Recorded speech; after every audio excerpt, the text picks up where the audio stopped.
जी, पूरा क्रेडिट तो सौर भारत ऐप को ही जाता है। मैंने इंस्टाग्राम पे एक लिंक देखा था, उसपे मतलब सबसे पहले तो मैंने डेमो क्लास ली, तो मुझे इसका कंटेंट वगैरह बहुत अच्छा लगा और इसके टीचर वगैरह भी बहुत अच्छे लगे। मतलब जो कुछ भी पढ़ाया सब समझ में आया। फिर मैंने ये बैच परचेज कर लिया, तो फिर मैंने अच्छे से तैयारी की और फिर हो गया इस बार। जानिए सोमेंद्र के सिलेक्शन की कहानी खुद उसी की जुबानी। और सुरेंद्र, बहुत बहुत कॉन्ग्रेचुलेशन, बहुत बहुत मुबारक हो। तुम्हारा अभी एयरफोर्स वाई ग्रुप में सिलेक्शन हुआ है। जी सर, मेरा एक वाई ग्रुप में सिलेक्शन हुआ है इस बार। हाँ, जी, पूरा क्रेडिट तो सौर भारत ऐप को ही जाता है। क्योंकि मैंने शुरुआत करी है। मैंने इंस्टाग्राम पे एक लिंक देखा था, उसपे मतलब इस ऐप के बारे में थोड़ा बहुत बताया गया, तो इसमें शायद 3 दिन की डेमो क्लास थी। तो मैंने सबसे पहले तो मैंने डेमो क्लास ली, तो मुझे इसका कंटेंट वगैरह बहुत अच्छा लगा और इसके टीचर वगैरह भी बहुत अच्छे लगे। मतलब जो कुछ भी पढ़ाया सब समझ में आया। फिर मैंने ये बैच परचेज कर लिया। कोई शायद शौरवीर बैच 2.0 करके कुछ बैच चल रहा था, तो मैंने परचेज कर लिया। फिर उसी से हम डेली बेसिस पे मतलब क्लासेस वगैरह लेते रहे और तैयारी अच्छी रही। इंग्लिश में 20 आउट ऑफ 20 है। Good, very good. तो जी तुमने कब से तैयारी शुरू करी? मुझे बताया है मेरी टीम ने कि तुमने इस ऐप को एक बार नहीं बल्कि कई बार परचेज किया है। हाँ, एक बार परचेज किया, फिर उससे पढ़ाई वढ़ाई नहीं हो पाई क्योंकि बीए वगैरह की तैयारी कर रहे थे। उसका भी डर था कि कहीं उसमें कम नंबर ना कम रह जाए ग्रेजुएशन में। तो एक बार तो ऐसे ही निकाल दिया, मतलब पढ़ाई वगैरह करी नहीं। फिर क्या हुआ, इसकी वैलिडिटी जो थी वो 365 डेज की थी, वो खत्म हो गई।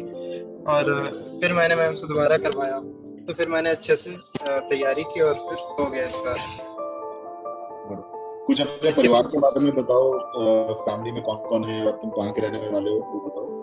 जैसा मैं हरदोई यूपी से रहने वाला हूँ और मेरे परिवार में हम 4 सिबलिंग्स हैं और मम्मी पापा बस। और पापा मेरी खेती करते हैं। पिताजी खेती करते हैं आपके। जी। और भाइयों में आप सबसे, मतलब जो सिबलिंग्स हैं आपके, जो भाई बहन हैं, तो उसमें हाँ, सबसे बड़े हैं या मझोले हैं या छोटे हैं?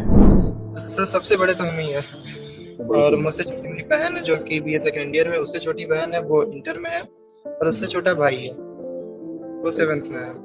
तो मुझे ये बताओ कि तुम्हारे मतलब एयरफोर्स में जाने की तुम्हें प्रेरणा कहाँ से मिली? तुमने कब सोचा कि तुम्हें एयरफोर्स में जाना है? जी, मैंने ये सोच लिया था इंटर में ही। और क्योंकि एक मेरे दादा भी एयरफोर्स में, मेरी जो बुआ के लड़के हैं वो एक्स ग्रुप से उनका सिलेक्शन हुआ था। और दूसरी बात ये थी कि इंटर में हम जहाँ पढ़ रहे थे, मेरे एक अरुण सर है इंग्लिश के टीचर, तो उन्होंने ही बोला कि तुम एयरफोर्स की तैयारी करो और तुम्हारी इंग्लिश भी सही है और उसमें इंग्लिश ज़्यादा मायने रखता है। तो उन्हीं से फिर वहीं से मेरी जर्नी स्टार्ट हुई। मतलब मेरे दिमाग में सबसे पहले वहीं से आया कि हमें एयरफोर्स ज्वाइन करना चाहिए। तो जब तुमने एयरफोर्स की तैयारी के बारे में सोचा होगा, तो जो एक चलन है, बच्चे आमतौर पर कोचिंग इंस्टीट्यूट्स देखते हैं जी आसपास। जी जी, मैंने बिल्कुल सर्च किया, बट हरदोई में तो कोई ऐसी कोचिंग मिली भी नहीं। एक तो है भी एकेडमी, बट उनमें मुझे अच्छा नहीं लगा कि अच्छा कंटेंट नहीं दिया उन्होंने। थोड़े दिन गए तो 4 दिन बंद कर दी। फिर सेल्फ स्टडी भी करते रहे थोड़ा बहुत। मैंने कई सारे ऐप को देखा कि जैसे क्या वो एग्जाम्पल वगैरह होता है, एग्जाम्पल वगैरह में देखा तो उसमें भी रिकॉर्डेड क्लासेस थी, तो उसमें बहुत ही ज़्यादा बोरिंग थी ना। एक तो जो लाइव क्लासेस होती है वो बिल्कुल भी बोरिंग नहीं होती है। ऐसा लगता है कि ना हम सब साथ में बैठे पढ़ रहे होते हैं। और वो एक बोझ जैसा लगता है कि बहुत ज़्यादा बर्डन है, सारी क्लासेस हैं वो चाहे जब पूरी करनी है, कोई उनका शेड्यूल नहीं है। तो इस वजह से मैंने फिर उसे पढ़नी छोड़ दिया। और यहाँ क्या हुआ कि डेली डेली रेगुलर क्लासेस होती रही और शेड्यूल अच्छा बन गया सुबह उठने का, क्योंकि मुझे पता है कि 8:30 बजे से क्लास है, फिर उसके बाद 9:30 बजे से 10:30 बजे से।